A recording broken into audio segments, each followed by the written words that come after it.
En el mundo existen desapariciones que nunca se resuelven, casos que desafían toda lógica y que, incluso décadas después, siguen helando la sangre de quienes los escuchan. Hoy exploraremos 3 misterios más inquietantes de toda la historia, 3 historias distintas en 3 continentes distintos, pero con un mismo elemento: personas que desaparecieron sin dejar rastro. El 26 de enero de 1966, en pleno día de Australia, 3 hermanos desaparecieron en la playa de Glenelg, en Adelaida, y jamás volvieron a ser vistos. Jane, de 9 años, Arne, de 7, y Grant, de apenas 4 años. Conocidos como los niños Beaumont, su desaparición se convirtió en uno de los mayores misterios criminales de la historia de Australia, un caso que sigue abierto más de medio siglo. La mañana era calurosa y, como era habitual, los niños tomaron un autobús de 5 minutos desde su casa hasta la playa. Debían regresar al mediodía, pero nunca lo hicieron. Al principio, la policía pensó que se trataba de un simple extravío, una búsqueda rápida debía bastar, pero lo que parecía como un descuido infantil pronto se convirtió en una pesadilla nacional. Varios testigos confirmaron haber visto a los 3 hermanos jugando con un hombre extraño. Era alto, rubio, delgado, de unos 30 años y con una piel bronceada. Lo más inquietante es que todos los niños parecían cómodos con él. Testigos aseguraron que reían y jugaban como si lo conocieran. Pero los padres describían a Jane, la mayor, como una tímida y reservada. Entonces, ¿por qué confiaban tanto en ese desconocido? Días antes, Arne le había dicho a su madre: Jane consiguió un novio en la playa. Nadie le dio importancia, hasta después de la desaparición. Una pista clave apareció en la pastelería cercana. La cajera aseguró que Jane compró empanadas y un pastel de carne con un billete de 1 libra. Pero ese es el problema: su madre solamente les había dado unas pocas monedas. Entonces, ¿de dónde había salido el dinero? La policía había concluido que probablemente el misterioso hombre se las había entregado. El último avistamiento confirmado fue a las 3 de la tarde. Un cartero que conocía bien a los niños los vio caminando juntos, riendo y tomados de la mano por JT Road, lejos de la playa y en dirección a su casa. Y ese fue el último momento en el que alguien los vio con vida. En solo 24 horas, la noticia paralizó a Australia. La policía registró playas, casas, dunas, el puerto e incluso drenaron los canales, pero no había rastros de Jane, Arne ni Grant. El 29 de enero, los periódicos ya hablaban de un crimen secreto. El país entero estaba aterrado. La infancia había dejado de ser segura en Australia. Conforme pasó el tiempo, el caso se volvió cada vez más extraño. Años después, los padres recibieron cartas que supuestamente eran de Jane. Decían que vivían con un hombre, que los había convertido en su guardián y que pronto los devolvería. Se organizó un encuentro, pero nadie apareció. Tiempo después llegó otra carta. El hombre acusaba a los padres de haber traído a la policía y prometía no devolver jamás a los niños. Décadas más tarde, se descubrió que las cartas eran un engaño cruel escrito por los adolescentes de esa época. Los años pasaron y surgieron sospechosos. Bevan Spencer Bond, un asesino condenado que, según un informante, se habría jactado de haber experimentado con los 3 niños en Adelaida. Arthur Stanley Brown, sospechoso de otros secuestros de menores, con un parecido inquietante al retrato robot del hombre visto en Glenelg. Y por último, James Rainey O'Neill, un asesino confeso de Tasmania que en los años 70 llegó a insinuar que él era el responsable de la desaparición, pero ninguno de estos pudo ser vinculado con las pruebas concluyentes. Han pasado casi 60 años y el caso de los niños Beaumont sigue sin resolverse. Su desaparición cambió para siempre la forma en que los padres australianos veían la seguridad de sus hijos en público. Hasta el día de hoy sigue siendo una herida abierta en la memoria de todo un país. Jane, Arne y Grant desaparecieron sin dejar rastro, y la pregunta que persiste desde el 1966 es la misma: ¿quién se llevó a los niños de Beaumont? Jodie había crecido en Minnesota y soñaba con convertirse en la mejor presentadora de noticias. En 1995 ya era la conductora del noticiero matutino Daybreak de la cadena local Kim TV. Era querida por todos sus colegas y tenía una vida social activa, pero tras esa sonrisa frente a la cámara había algo más perturbador. Alguien la vigilaba. El 27 de junio a las 4 de la mañana, la productora llamó porque Jodi se había quedado dormida. Ella contestó, se disculpó y dijo que estaba saliendo hacia la estación. Nunca llegó. A las 7 de la mañana, la policía fue a su departamento. Su Mazda Miata rojo estaba estacionado, pero la escena parecía sacada de una película de terror. Sus tacones, su llavero doblado y objetos personales estaban tirados en el suelo. Vecinos aseguraron haber escuchado gritos en la madrugada.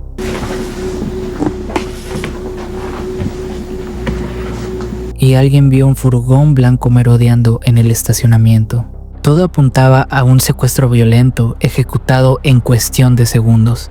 La joven periodista había sido arrebatada justo antes de subirse a su coche. Pero aquí está la gran pregunta: ¿quién querría secuestrar a Jodi? Bueno, uno de los primeros nombres en aparecer fue el de John Basise, un hombre 22 años mayor que ella. Él mismo confesó que la noche anterior Jodi había estado en su casa viendo un video de su fiesta de cumpleaños.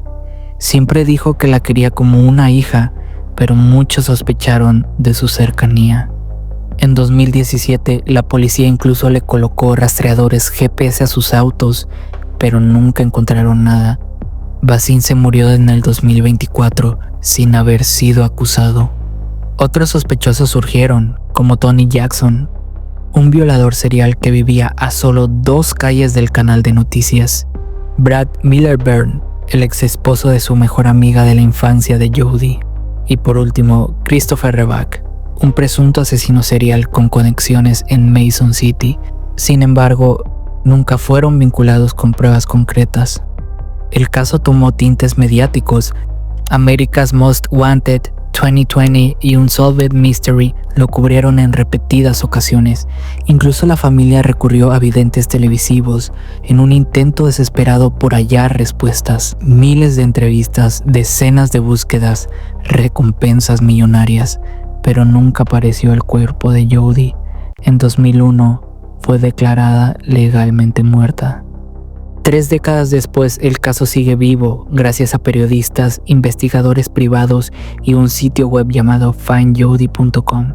En 2025, Hulu estrenó el documental Her Last Breakfast, que expone nuevas teorías, pero ninguna respuesta definitiva. Jodi Housentritt salió de su casa a un amanecer de junio para presentar las noticias y nunca volvió. ¿Acaso fue víctima de un acosador secreto? ¿De alguien cercano consumido por celos? ¿O de un depredador que aprovechó el momento perfecto? Han pasado casi 30 años y la pregunta sigue sin respuesta. ¿Dónde está Jodi? En el verano de 1986, un caso estremeció a toda España y aún hoy en día sigue sin tener respuesta. Una historia de misterio, tragedia y secretos ocultos, donde el protagonista es tan solo un niño de 10 años que desapareció en circunstancias imposibles. Este es el caso de Juan Pedro Martínez Gómez, el niño de la Somosierra.